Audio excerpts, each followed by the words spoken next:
You are looking at the 1986 V6 mod from RaceSim Studio, the newest mod from that team, and it doesn't take long to understand what we are looking at. Yes, the mid-80s Formula One car, famous for a few things, not least its insane power outputs. Near 1,200 horsepower from these engines at full turbo, which I think came in somewhere around 5 bar. It's difficult to know for sure, but something in that range. That's an unbelievable power figure, and again, put these cars up to around 1,200 horsepower. You can look back at classic footage from this time and see them breaking traction in third gear in a straight line, just unbelievable. And RaceSim Studio has brought that to us with this 1986 V6 car. It appears, in terms of styling, to have a lot in common with the Williams FW11. Interesting to think that this analog beast with no traction control, no ABS, and no electronic suspension was the predecessor to things like the FW14B and FW15, which were some of the most technologically advanced Formula One cars not long after. So interesting perspective on this car, and as usual for RaceSim Studio cars, just incredible detail, incredible sounds, and drives like a dream. That is, until you put this at 100% turbo, and then that 1,200 horsepower becomes a reality, and it is shocking. So time now to get this on track, and be sure to stick around to the end for the full volume replay, because this has some of the best sounds RaceSim Studio has ever produced. Enjoy the laps. Okay, so here we are at Estoril 1988 on board the 1986 V6. Let's give a rev.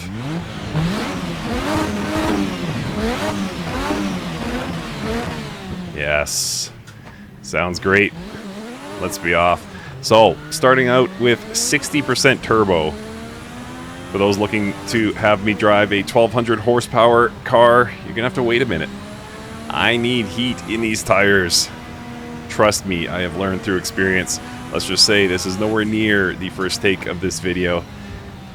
Every time I dial it up to 100%, it absolutely destroys me. This thing just is like the ultimate peaky engine.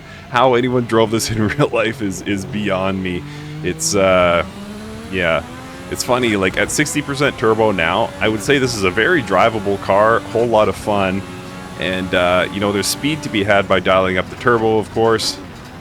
But you do it at your peril. It's pretty brutal, man. Yeah, I'm having a lot of trouble making this video. Because again, I dial it up to 100% because I'm assuming that's a lot of the reason you're here, to see me drive that absolutely insane power figure of an F1 car. Then it doesn't take much for that to go sideways, literally and figuratively.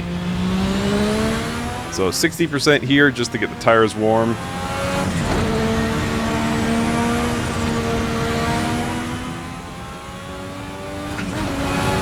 And yeah, it's a beautiful car. I find it a lot easier to drive than the 98T. The 98T, to me, it just feels like you're always on knife edge, and I find it very difficult to drive. A lot of it comes down to my ability to drive the car rather than the car itself. But this one, I think, complements me more. I think there's just a bit more downforce on offer. If this is, in fact, based on the Williams FW11, then that is definitely the case. They did have more downforce on that car than the 98T, if I'm not mistaken. So there would be a little bit more of that. But yeah, you can see me getting around here without too much trouble. But then as soon as we start dialing up the turbo, things get hairy. I found that 70% turbo is about my limit. So we'll see what happens in the subsequent laps. I would say that 80% is kind of my limit for like one lap qualifying, and 60%, this is comfortable, 70% manageable, and again, 80 would be like, you know, all I need is one lap, and just got to push hard for qualifying.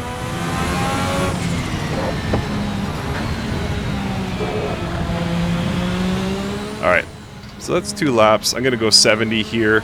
Should be able to set, you know, at least a PB. Nothing too blistering here at Estoril.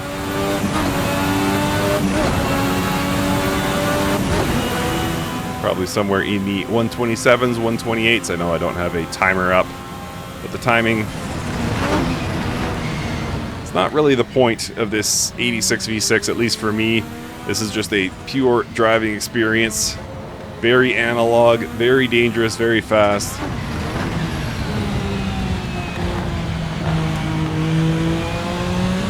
And you gotta watch that corner there, coming out of that last corner. Ooh, man, that rear end definitely wants to light up. Once I get the turbo dialed up beyond 80%, you will see me like really ease into things.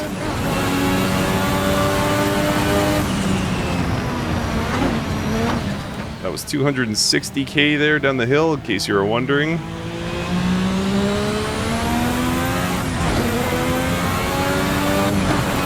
And it's kind of an interesting car in terms of the fun factor, because the fun happens when you start to dial things up, but that's also where the frustration lies. So it's like this balance of how much can I really put myself through? How hard am I willing to push myself?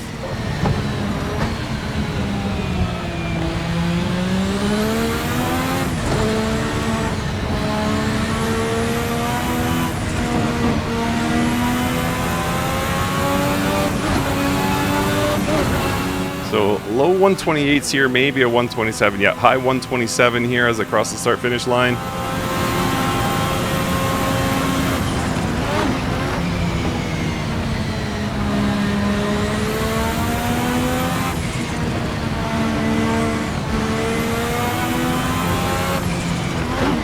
And this is the corner here I was referencing last lap. Coming out of this, you really have to watch your throttle input. It will definitely catch you out. And by the way, you can see the understeer there, or you probably heard the understeer. There is a bit of that. It's going to understeer if anything. But if you break into the apex, you should be fine.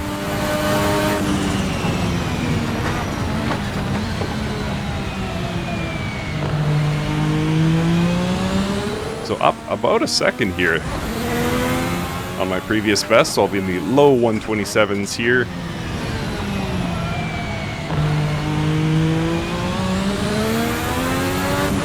Those sounds at low rev are just incredible. I love the sound of this car. I'm not a huge fan of this era in terms of its sound.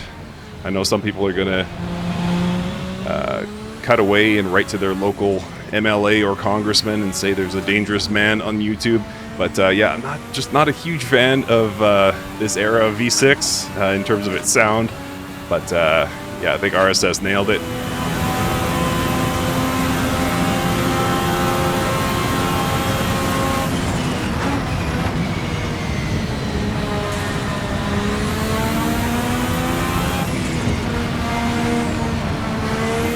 Whoa, that one almost got away from me. And by the way, this is tame. This is very tame. When I say that almost got away from me, when I get up to 80%, which will be next lap, I can almost guarantee that it does get away from me.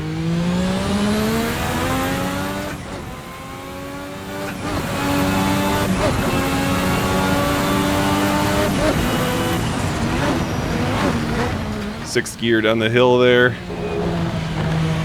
Top speed in this thing when we are at 100% turbo should be somewhere in the 330 range. I think you can dial it out to like close to 400 if I'm not mistaken in the setup menu, but yeah, not at this track.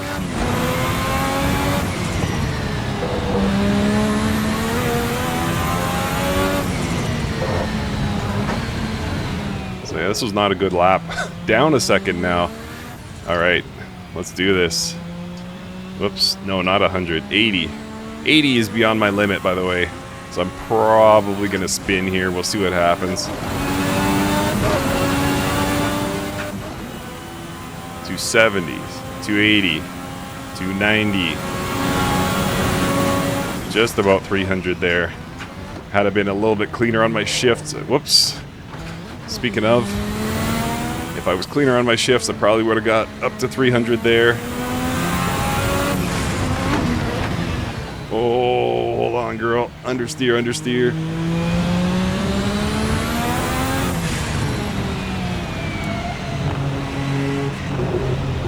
Ugly, ugly corner. And a terrible launch out of it.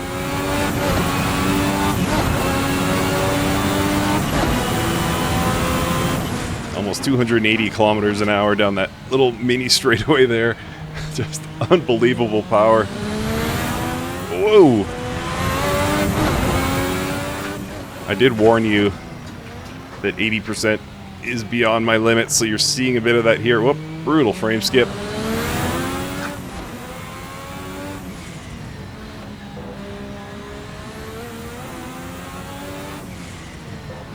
Alright, let's see if we can manage a personal best here on 80%, and then we'll dial up to 100. 100% is beyond a point of diminishing return for me, so I will not set a personal best at 100% output.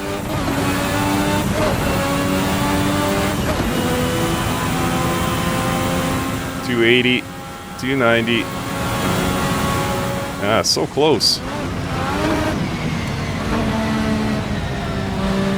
Just about put it into the grass there.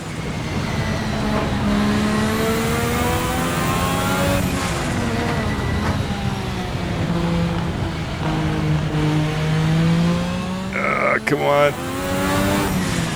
Oh, no, no, no, no. Yeah, I knew that was going to be bad.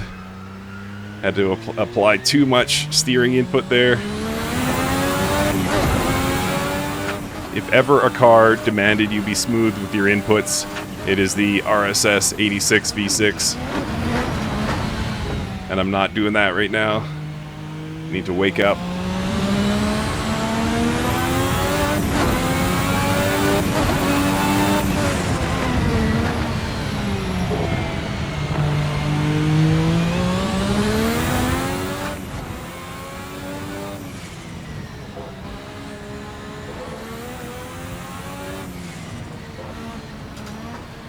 Come on, Mike.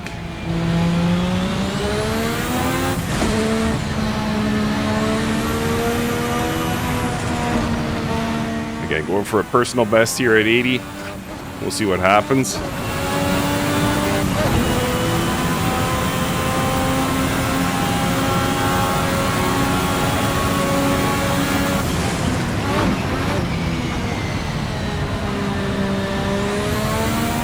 Whoop. Sun just came up from behind the clouds.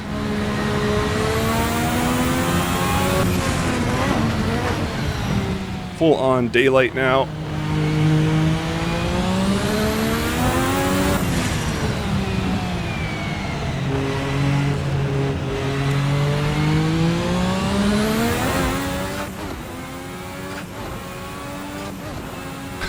Oh man.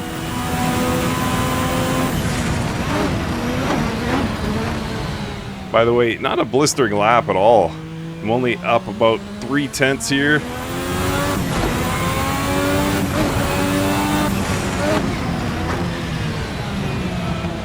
You do make up some time in the straights, but you got to be very diligent with your throttle input on corner exit. So it's kind of a, well, obviously it's a balance, but yeah, it's a tough balance to strike is what I should be saying.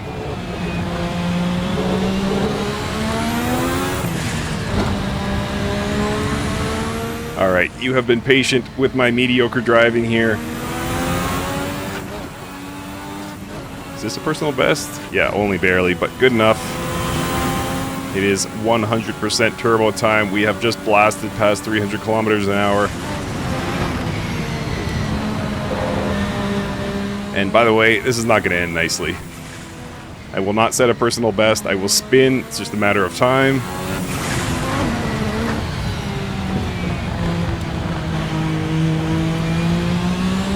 Easy, Mike. Ooh. Nope.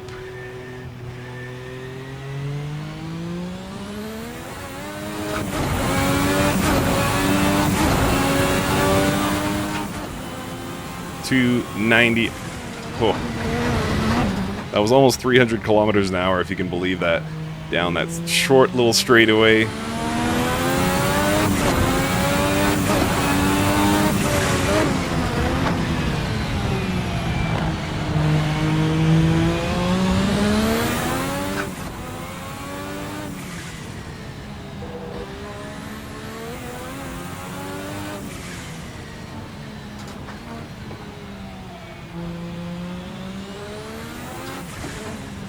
Okay, come on. Let's go, Mike. Let's go, Mike.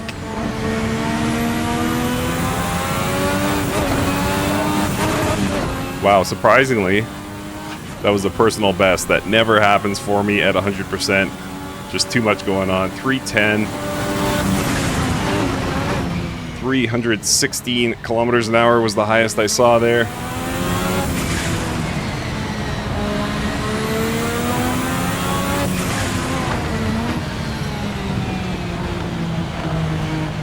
Easy, Mike. Easy on that throttle. Oh, no, not again.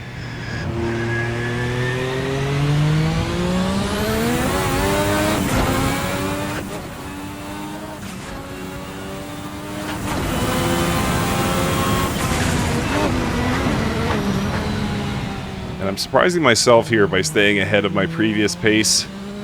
This never happens on 100% turbo. Which probably means an even larger disaster is ahead.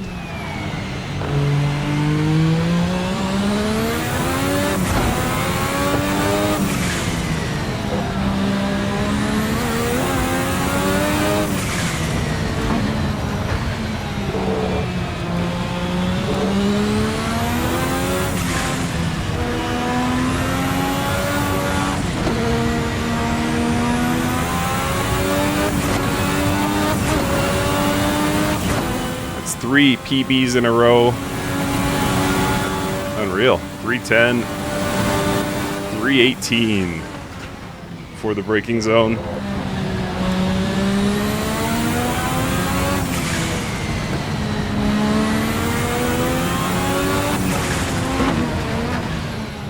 All right, I think I better quit while I'm ahead here. I'll do this lap plus one more, then I'm gonna call it. Because it never goes this well for me on 100% turbo.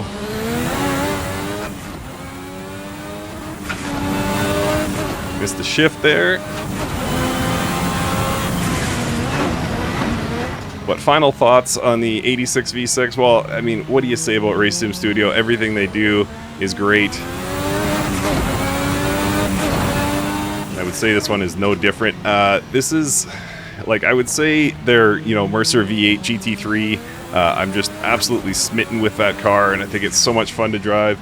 This is fun in a completely different way.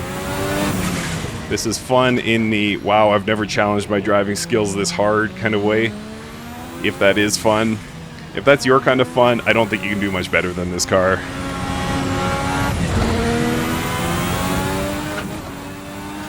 But, yeah, just understand you're going to have to work for it.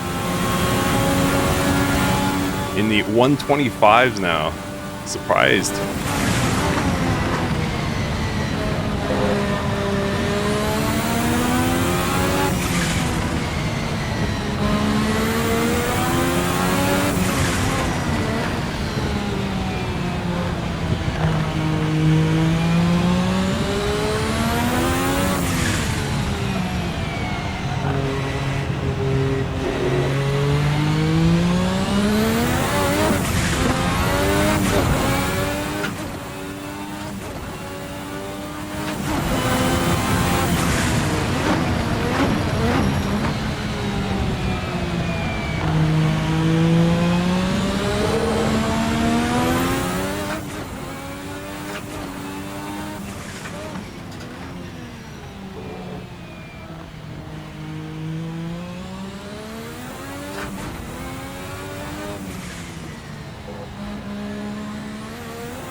Alright, not a personal best, but I did want to give you guys a lap of audio only, car audio only, that is.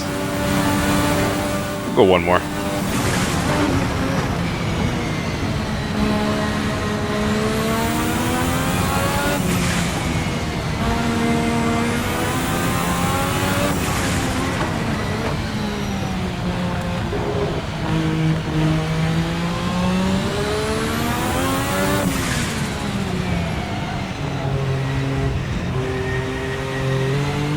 Oof.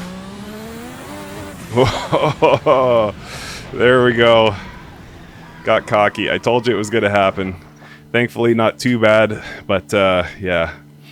1986 V6, brilliant, well done, Race Sim Studio. Enjoy this replay, and thanks for watching.